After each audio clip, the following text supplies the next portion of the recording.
lovely people, welcome back to my channel. For those that are new, welcome. This is BU with Lou and I am Lou. To be baking a herb and garlic bread.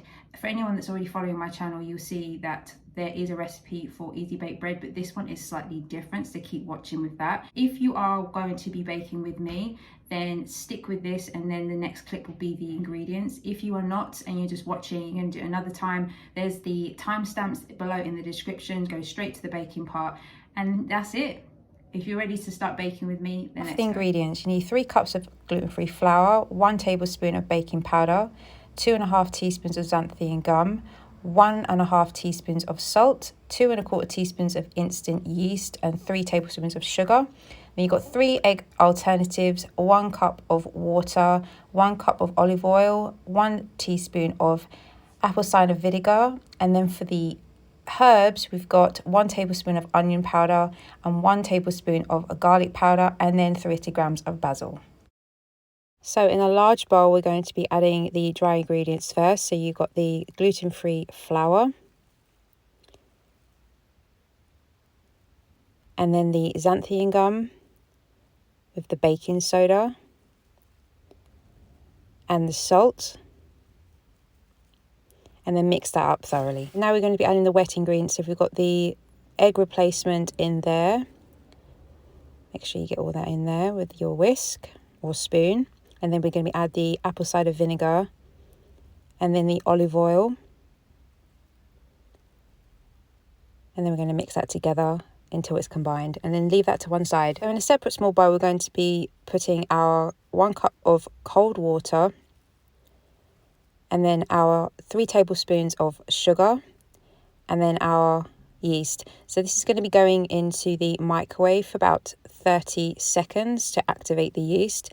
And once it comes out, you should see like a foamy consistency at the top, and that means it's been activated. Or you can just put lukewarm water in there and put that to one side, but I find putting it in the microwave for 30 seconds really does it. And then add that to the wet and dry ingredients and just keep whisking. Okay, by this point you may find you want to get like a spatula or something because it can get quite sturdy, but now you're going to be adding the onion powder and the garlic powder, but leave the basil last, as we're going to be folding this in. So once you've done that, you can use the spatula to fold this into the mixture, making sure that is well and truly combined into the batter.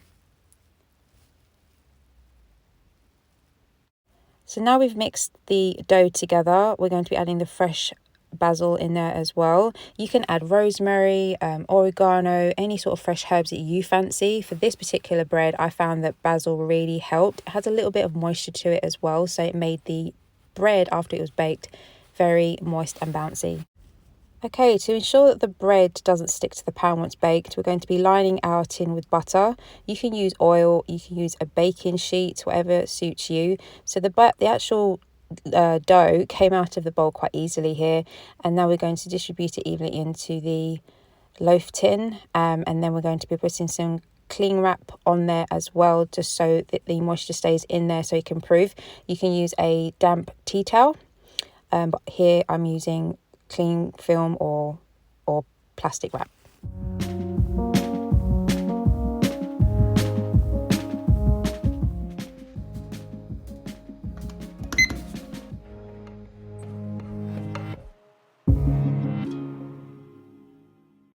Okay, so halfway through baking, about 20 minutes in, you will take it out and put a sheet of kitchen foil over the top of it to prevent it from burning. And there you have it. If you could only smell what I can smell. Garlic and herb bread. I'm in slightly different attire as I was waiting for the bread to proof and to bake. So that's why I'm dressed differently. Not that you asked. I hope that you've enjoyed this video. Let me know down below in the comments if you've enjoyed this bread. If you've tried it in the recipes, I'll be more than happy to hear how you get on with them. It's always good to know if the recipes that I do people enjoy.